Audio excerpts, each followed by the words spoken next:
Allazi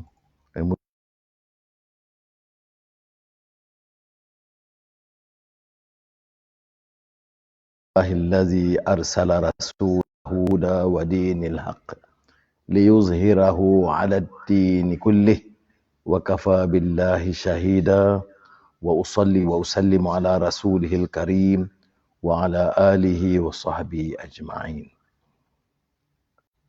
Kita alu-alukan khalayak dekat hadirat saudara, saudari meneruskan acara mingguan tazkirah dan selawat yang kita adakan tiap hari Ahad malam Isnin di rumah Segamut, dan kita mulakan dengan kebiasaan kita selawat.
Saudara-saudari, saya terima dalam peringkat kita menghadapi bencana dan ujian COVID-19 ini. Doa minggu lalu saya bacakan doa kiriman Syekh Yusuf Al-Kharadawi. Minggu ini saya terima dari Syekh Ihya Ulumuddin dari Malang, Indonesia. Beliau juga di antara penganjur kegiatan yang mewakili seorang alim yang terkemuka, Alama Al-Muhaddith Profesor Dr. Said Muhammad Ibn Alawi Maliki Al-Makki Al-Hasani. Beliau ini ada kekuatannya almarhum sekarang. Dia selain daripada hafiz yang kita kenal banyak, tetapi keistimewaan dia ialah beliau satu seorang muhaddith. Dia kalau umur muda sekitar 9-10 tahun sudah menghafal bukan saja Quran tetapi kumpulan hadis muwatta'. Dan ini yang diiktiraf oleh semua ulama semasa.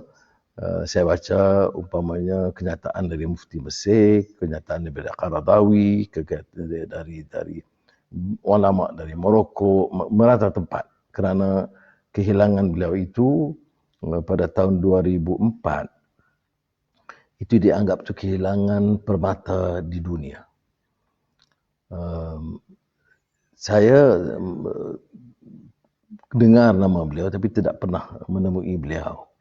Tetapi semasa saya di penjara, beliau ada menemui ayah saya masa itu masih lagi di Kajang dan menyampaikan salam dan mengirimkan ridak ini, selepang kita kata, dan kata bagilah kepada Anwar, minta dia pakai. Jadi saya pun bawalah malam ni kerana mengenang Syekh Muhammad Alawi Maliki Al-Makki Hasani dari Makkatul Mukarramah. Dan beliau memberikan pesan dan doa, dan sejak itu saya mulai kenal, membaca, meneliti ajarannya, dan tiap kali ke Mekah menemui anaknya, Syekh Ahmad bin Muhammad Alawi Maliki Hasani.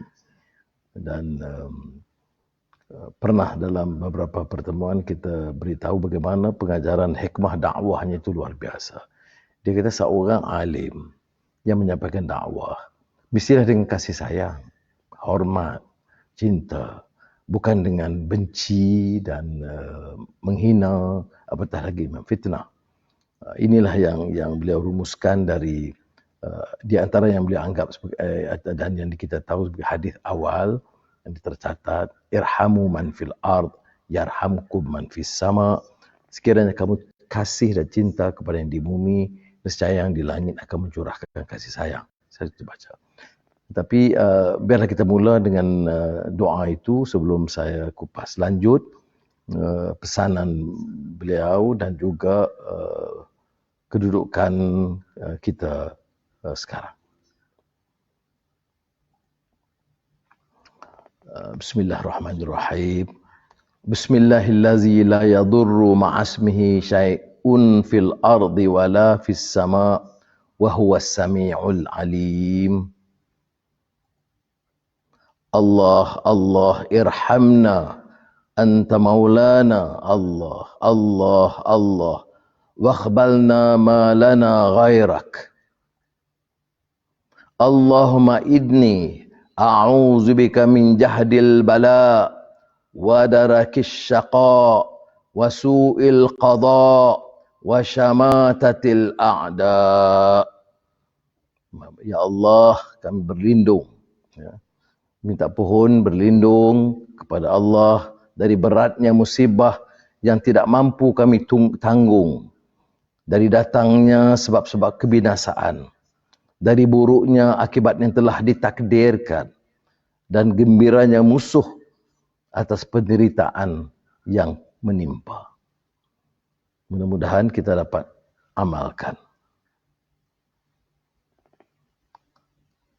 Hadirin yang dimuliakan, kita juga harus ingat bahawa gesaan, kekuatan ulama seperti Al-Muhaddith Profesor Dr. Sayyid Muhammad Ibn Alawi Al-Maliki Al-Makki Al-Hasani itu menerapkan faham Islam dan kebijaksanaan dalam dakwah. Ud'u ila sabili rabbika bil hikmah wal mau'izatil hasanah wajadilhum billati hiya ahsan.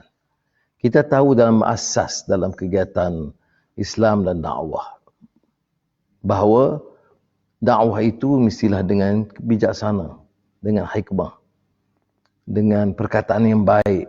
Dan kalau pemujadalah ataupun ada perbincangan, mestilah dengan kata-kata yang baik. Dan ini nampaknya tidak semestinya berlaku.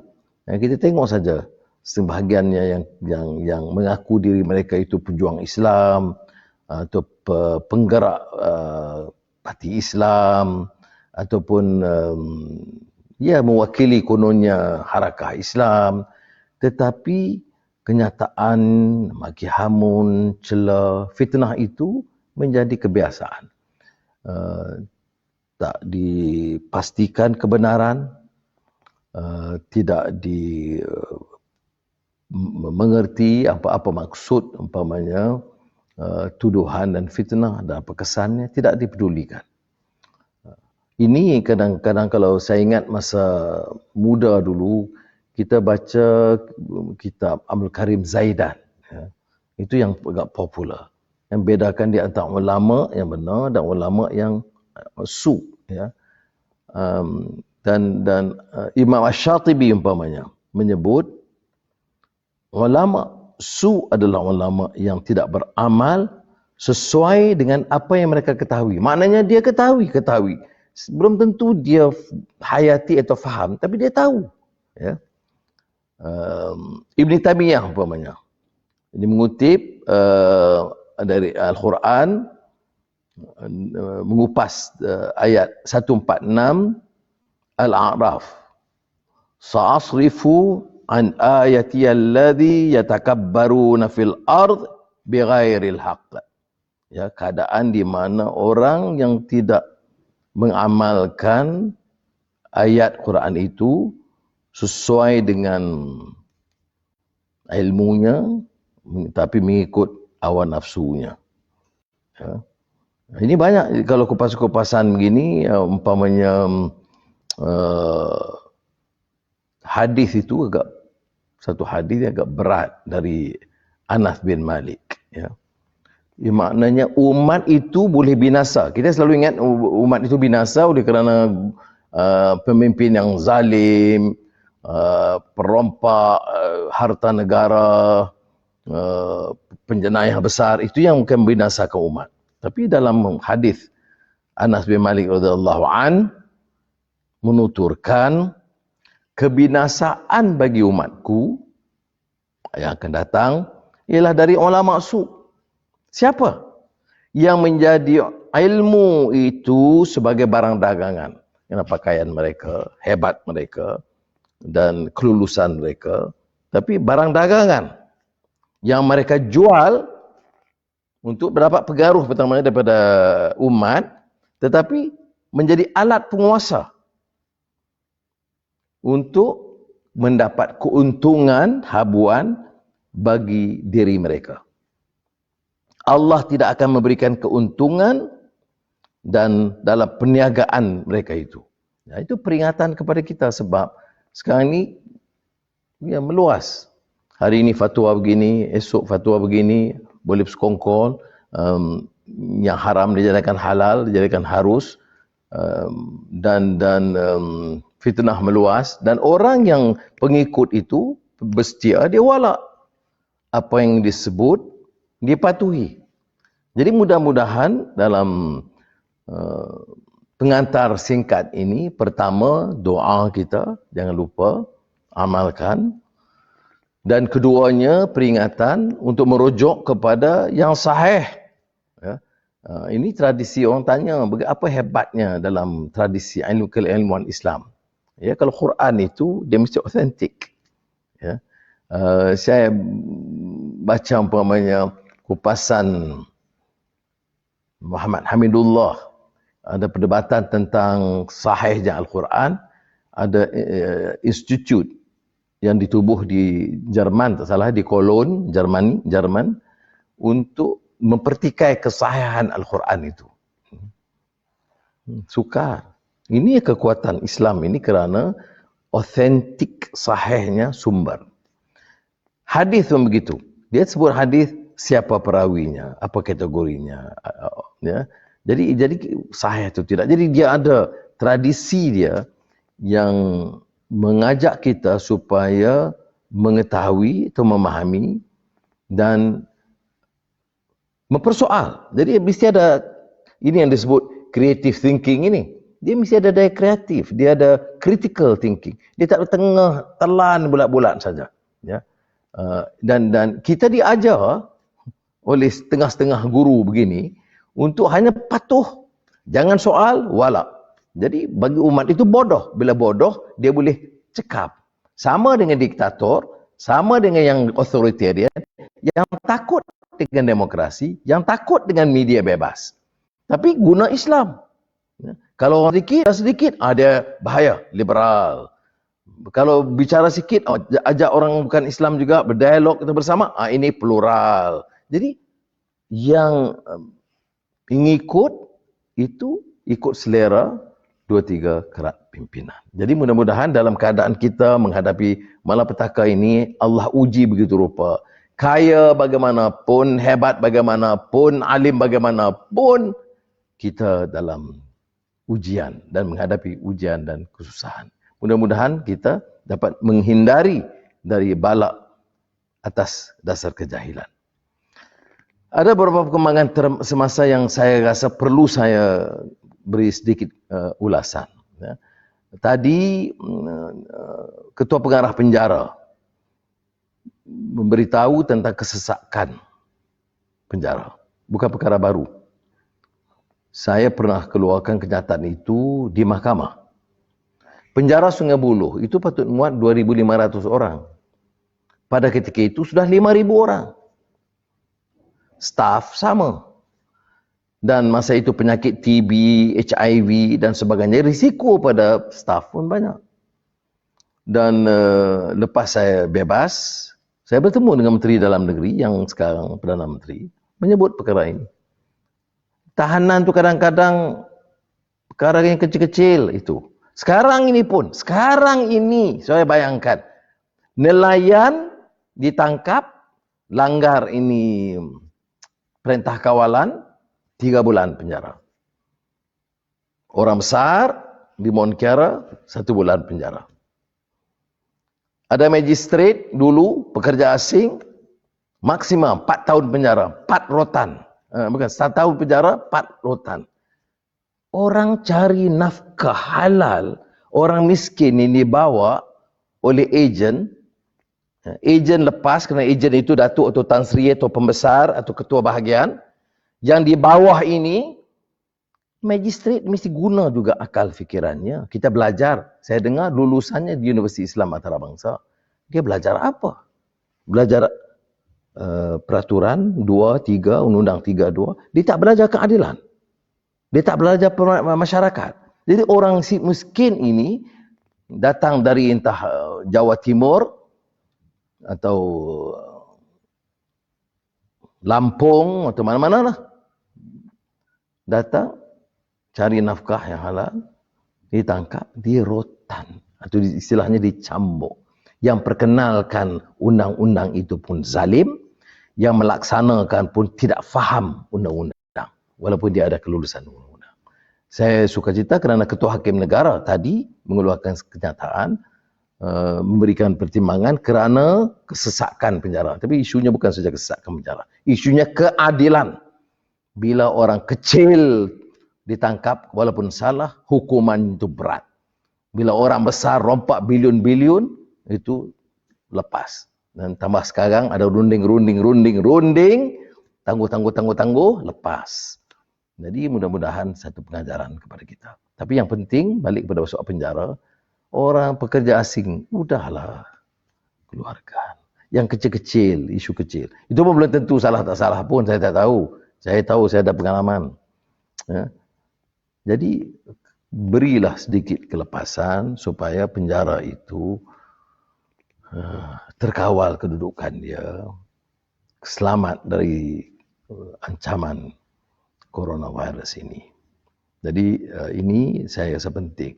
Tapi kalau tanya setelah bertahun masalahnya, apa yang berlaku? Kita akan tubuh jawatankuasa kabinet untuk bincang dan mendapat keterangan. Ini virus yang serius ni. Hari-hari ni masalah sekarang. Kalau anak awak bekerja sebagai staf penjara, awak akan tahu masalah dia. Tetapi oleh kerana anak awak tidak akan jadi staf penjara, dia akan jadi pengurus korporat. Jadi kamu tidak mengerti perasaan dan derita orang di bawah. Sebab itu saya syukur kepada Allah Taala ada pengalaman melihat sendiri perkeadaan yang paling berendah dan buruk dan mengharapkan ada reform di penjara. Ini sebagai satu contohnya saya sebut ya, dan ini terkait juga dengan barang orang nelayan. Kita tahan, ya dia buat kesalahan. Saya tak tahu ikan dari mana kalau orang tak boleh tangkap ikan, saya tidak tahu. Lepas tu adalah beberapa kelonggaran peraturan dikenakan. Kutu ikan tak ada. Kemudian banyak tempat ikan terlempar. Ada tempat hari itu kita bicara Cameron Highlands dibuang. Di Selangor ada beberapa tindakan baru dan beberapa ahli Dewan Undangan Negeri umpamanya turun kumpul dengan lori beli daripada orang kampung. Saya dengar tadi keluhan dari peladang Kelantan. Selalu orang kata orang Melayu ni malas. Kita dengar ni leteran dah meluat, saya dengar berpuluh tahun. Orang Melayu ni malas, tak kerja. Ya, ini Melayu mungkin anak-anak pembesar lah yang jadi konglomerat yang mendapat habuan tak bekerja. Tapi ramai orang Melayu, peladang dan petani kerja. Dengar keluhan mereka dan kita ulas. Aku nak tanya kerajaan ni, kerajaan PN ni. Bukit Topak tu saya bertetel teruk saja timu. Belakang rumah aku tu pria tak tahu nak jual mana. Nak bagi kat orang tak boleh. Nak jual tak boleh. Buruk saja. Nak bagi kat orang pun tak boleh. Apa tindakan kerajaan? Aku nak tahu. Jual tak Nak boleh, pergi ke rumah-rumah tak benar. Buat saja pergi tu. rumah tak boleh, Lori tak mari ambil. Rugi lori tak berapa boleh ribu? ambil. Berapa puluh ribu rugi. Bukan Berapa seorang dua puluh ribu tanah tu. rugi. 7-8 orang tanah Bukit Topak tu. Buat saja saya. Buang Tu dia. saja. Lepas tu belakang rumah aku tu pria. Baru buah. Tak tahu tu mana. Aduh. Paruk lah. Puak-puak lebaran ni duk main politik 24 jam. Tak tahu kau Puak-puak lebay sekarang. main politik. Dia makan gaji tak apa. Dia gaji ada tiap-tiap bulan kita ni. Lagu mana duk kampung ni. Nak Duduk di makan lagu kampung. mana. Nak keluar hasil lagu mana. Hak tu kena fikir. Bukan nak fikir politik parti 24 jam. Enggak tu sikit-sikit sudah 24 jam. lah. Ketua-ketua mu tu kaya raya pakai Mercedes bini Ketua-ketua ramah kaya mu nak raya tak darah pakai pun Mercedes. payah. Tak sedut ranga lah bodoh ya. Okey. Kau naik angin ni. Okey. Baik, cukup. Terima kasih. Kita fahamlah. Ini yang masalah yang saya terangkan. Sebagai ini satu contoh dan perkara ini masih berlaku terus-menerus dan saya harap dapat disegerakan. Kita ada farmer, tak cukup dengan farmer. Gunalah jentera yang ada, angkutlah barang-barang ini. Dan kerana kalau tidak, kita hanya bergantung kepada penyampaian habuan. Ini bukan ruangnya untuk saya kupas ekonomi, tetapi masalahnya seperti mana yang dibicarakan dalam laporan Bank Dunia, Bank Negara. Ini kesan ini ya, penghasilannya terbantut, produktiviti tertahan, pembeli tertahan. Jadi dia menghadapi kemelesetan yang dahsyat bagi negara kita. Dan dia memerlukan satu tindakan tegas, tindakan segera dan tegas. Bukan pengumuman tegas, tindakan tegas. Ini kalau tidak kita bunyi hebat, ya betul, orang senang. Tetapi tindakan di peringkat bawah tidak sampai ke mana. Semoga Allah SWT memberikan taufik dan hidayah dan kekuatan kepada kita. Terima kasih. Wassalamualaikum warahmatullahi wabarakatuh.